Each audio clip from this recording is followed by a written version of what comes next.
All right. Hi. So today I'm going to be just going over some like basics of dimensional analysis with you. I'm sort of assuming that you sat through the quick little morning introduction thing, and that you just are watching this and you want some help, you want some review, some basic, you know, practice on how to do a couple of these questions. So with that in mind, basically I'm just going to be walking you through a couple of examples on how to do some basic unit conversions using the factor label method. That's important. We want to make sure we use that at all times. We want to show our work for everything that we do to receive credit, because it's the right thing to do, and also because you do want to receive credit. And honestly, if you write out your stuff exactly as I'm going to show you, it will work. The units will cancel out. It'll make sense. If you don't, I've seen even kids that are really good with math they're pretty comfortable with everything. They still struggle immensely with this if they don't if they don't follow the directions. But once you follow the directions, like, you're good. People, you generally do a really good job. So let's just go through and do a couple examples. Let's start out with something like ultra simple. Let's say that we have, 320 centimeters, and we want to convert that to meters. So to do this, it's pretty straightforward. We just want to convert from centimeters to meters. Now remember, we are using the metric system here, and that involves using metric prefixes. So, I gave you this chart, and you're going to have this chart here to look at and refer to as necessary. Remember, we are looking at the prefixes specifically. So in this case, we are looking at centi, which is centimeter, for the centimeter there. And then we have this M here. Now, this is actually a major point of confusion for a lot of kids. A lot of times this confuses people, especially when they're first doing this. So I want to make sure you are aware of this and you don't get confused. This M stands for the base unit of meter. It does not stand for the milli prefix. If it was going to be millimeter, you would have M and then another M. You'd have two M's. All right, so two M's if you were going to have that. In this case, though, that's not the deal. It's just the base unit of meter, which is right in the middle here. All right. So as far as setting up these problems, and I just wanted to say that because this is always a thing. As far as setting up these problems go, pretty much to start with, you're always going to be doing the same thing. All right. You're going to start out by writing out a little factor label method chart. I've never in 13 years, I've never thought up a good thing to call this, so I just said we're just going to draw this out. If anybody has a good idea for it, you let me know. And you're going to put whatever you have to start with. Whatever you have to start with, it goes right here, always in this box. So you write 320 centimeters.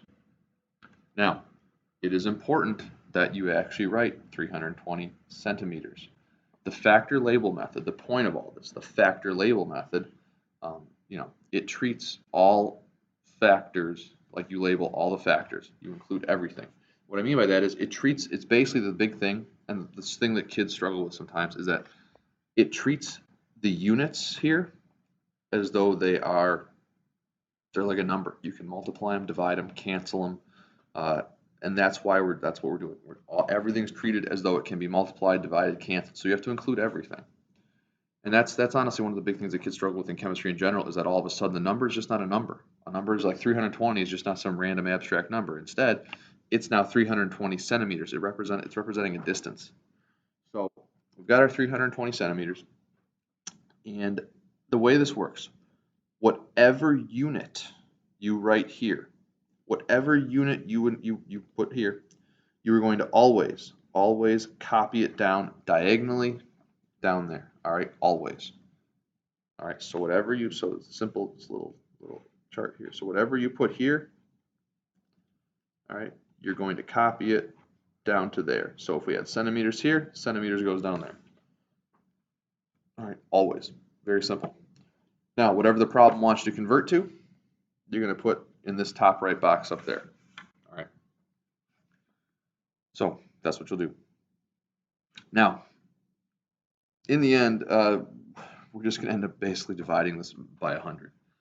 So I want you to realize that this is a really simple example, but it's not so much the simplicity of the example that we're looking for in this case. It's just the theory and the way we do this, because it will not always be so clear and so obvious, like centimeters to meters, which is a conversion that I assume decent number of you watching probably already knew. So now the next step is, and this is the part that kids goof up, is like, where do I put what number? So you look back at your metric system here, and you'll have this for reference right now, and you look and you see like, okay, so centi is right here, and then we've got our base unit. So something that I've always thought for teaching dimensional analysis and the factor label method is you can include negative exponents when you do these conversions, or you cannot. And I found that some students that like if you're not comfortable with math, that you don't want to deal with negative exponents. I found that over the many years that that's just something we want to avoid. So what I've tried to show kids, I've developed a method that works really well, and it involves you not having to worry about like whether it's a -1 or a -2 or whatever like that. So instead, here's what we're going to do. Basically, you're just going to look at this and you're going to say, all right, which of these values is higher up on the prefix chart? Basically, if you had one of each of these, which one is bigger? Is 1 meter bigger or is 1 centimeter bigger? In this case, longer. So you would look and you'd say, oh, well, like a meter, like so on your little chart here, this is smaller. All right, this is larger, or bigger if you want to use a less fancy word than large. So in this case, the base unit of meter, as you go from right to left here, actually, meter is bigger. So what you're going to do, you're basically going to say, all right, so a meter's bigger. So in this case, if 1 meter is bigger than 1 centimeter, I'm just going to put a 1 where the meter is, where the unit for meter is. That's why labeling your units is so important, because it allows you to very easily, do this. So, so I can put a little star thing here, and I can say, put 1 in front. So put 1 in front of the larger prefix. If you do this, then you never have to worry ever about using negative exponents in your conversions. If you're totally good with negative exponents, though, I'm like, whatever, just go ahead and do it. Doesn't matter. Honestly, you probably stop watching at this point if you're comfortable with negative exponents and you already know what to do. So now, once we've established that, the next step is we're going to count. We're going to count the jumps between the centi and the base unit of meter. We're going to count the jumps on this in the metric system between these two things, because the metric system is based on a series of tens. So every jump you're multiplying by 10. So from centi to deci, that's 1 jump. That's 10. Deci to the base unit, that's another jump. That's 10. So it's 10 times 10. So what's 10 times 10? It's 100. So you can write 100 centimeters here. So that's where that came from. So 10 times 10. All right, 10 times 10. The other way that this could be written, and I would encourage you to do this, I don't want to force you to though, but I would encourage you to. So, all right, well, you know what? Let's finish this problem first. So you're going to go through and you're going to do this. And as far as the figuring out the problem, so what I was talking about earlier in terms of you can cancel these units out, you can just cancel centimeters out. Those are gone. What's the only thing you're left with here for units? It's a meter. You have to include your units always. Without units, this is pointless. You need to have units. So you'll do 320 divided by 100. That gives you 3.2 meters. And the way you write your answer, you write 3.2 meters. Without the meters, it's just pointless. You have to include units always. So, I mean, yeah, that's a lot of work to divide 320 by 100. I get that. But again, it's the theory and the way this works. It's the process more than so much the specific problem. Now, what I was going to show you a minute ago, I want to make sure you understand that, let's say you had written it like this. You did 320 centimeters, 1 meter, centimeters. But instead of writing 100, remember that it was 2 jumps, 1, 2. So instead of doing that, you just said 10 to the second. All right. So I want to make sure you understand that you can write this either way. You can do 100, you can write 10 to the second. it gives you the same answer. And honestly, in the end, it's a little bit easier, when you have to do this as stuff might progress and get a little more complex. Like it's a lot easier to write 10 to the 6th than it is to write a million, So I just encourage you to think about that. And again, it's the exact same answer because in the end, this quantity, it's 100. And then you just type it in your calculator. And again, calculators are also something that they're good for this. You should use calculators. You're never not going to have a calculator when you're like doing something in this class. So I encourage you to always use calculators when you're doing these conversions. So if you're good with that, good, move on. Otherwise, I'm going to do another example. And so I'll have 2 examples on this video to help you. And then I'll have these notes also posted on the website. So let's do example number 2. Let's just put this out of the way. So example 2. Centimeters to meters. In this case now, let's go, we'll do 4.5 kilograms, and we will convert to milligrams. All right, so we convert kilogram to milligram. All right, so as far as setup goes for this problem, again, it's pretty straightforward in that you're going to just be writing. So this is our second example. You're just going to be basically saying like, all right, I've got my 4.5 kilograms. You're going to set it up just like this. Wow, I wrote that out. That's way too long.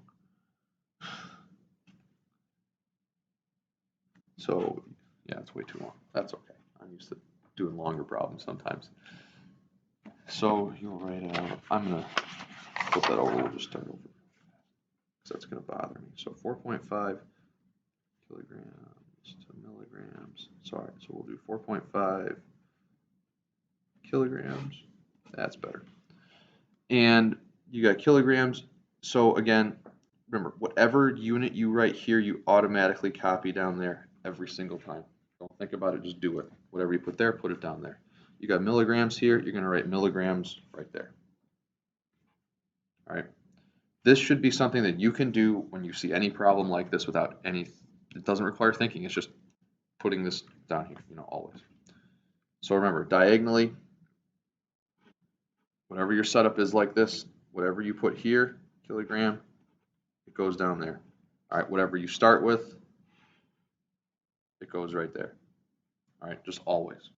Or whatever your goal is to get to, it always goes there. So we got that. Now, to finish this up, we got to figure out what numbers to put in. And again, this is where, you can look at this and hopefully not have much of a problem because, simpler solution. You look and you figure out which prefix is larger. So in this case, we have kilo, we have our K, and then we have milli down here. In this case, it's milligrams. So we have kilogram and we have milligram. So and make sure when you're doing this that you pay attention. Like there are lots more prefixes. We're mainly focused. We're going to be pretty much focused kilo to milli. That's what we're looking at in this class. But there's a lot more stuff. There's like micro, there's mega, and then there's a ton more. But make sure you pay attention. Like mega is a capital M. You're not going to see that like ever in this class. But then milli is a lowercase m. It makes a difference. So all right, back to this though. What numbers are we putting here? So we're basically saying, all right, which of these, if we had one of each, which one is just bigger? Like which one is larger on the chart? So clearly kilo, it's like I said, it's pretty much the biggest one we're going to be looking at. So I'm going to put a 1 by kilo in that case. And then you just need to count the jumps between milli and kilo. All right, so you're going to go 1, 2, 3, 4, 5, 6. The beauty of this system is that it doesn't matter if you count up or down. It doesn't make any difference because you're just simply saying which one's got a 1. All right. So, kilo's bigger, you put a 1 there. So you don't have to worry about like, oh, if I went up, that's going to be negative or positive. If I go down, negative or positive. This way, it's simpler. You don't have to worry about it at all. So we counted 6 jumps. So you can write this in one of 2 ways. You can write 10 to the 6th which is, I would really encourage you to do that. Or you can write a million out. The reason it's 6, it would be 10 to the 6th or a million is that it's 10 times 10 times 10 times 10 times 10 times 10. So 10 multiplied 6 times together. So I'm going to write 10 to the 6th power there. Now, when you do this and when you get the answer, all right, you're going to cancel out kilograms again. And then as far as your answer goes, you're just simply going to write, now you can just write 4.5 times 10 to the 6th milligrams. It's much easier that way if you write it out with the exponent. And this also implies then that, it shows you that you're basically saying like, you had 4.5 kilograms. That's a lot bigger than a milligram. You should end up with a lot. It's like if you were going to convert miles into feet, like that 1 mile, there's a lot of feet in 1 mile. Well, there's a lot of milligrams in 1 kilogram. So like it makes sense that you have a very large number here. So don't freak out if you get big numbers when you do some of these problems. It's completely okay and completely acceptable. So now, just to show you though, because I know some of you are seeing that 10 to the 6 and you're like, nope, not doing that. You could also write 4.5 kilograms. And then you would have kilograms, milligrams, 1 kilogram. Then you could write a 1, and then you could do with 6 zeros right there. It's the same thing. You did it 6 times. 10 times 10 times 10 times 10. Yeah, it's a million. 6 zeros. The other way you can do it, you can just simply say, all right, I'm counting my jumps, and every jump is a 0. So like, 1, 2, 3, 4, 5, 6 zeros. So you just put a 1 and then 6 zeros. In any case, it gives you the exact same answer. So in this case, you would write 4, and then you would have 5.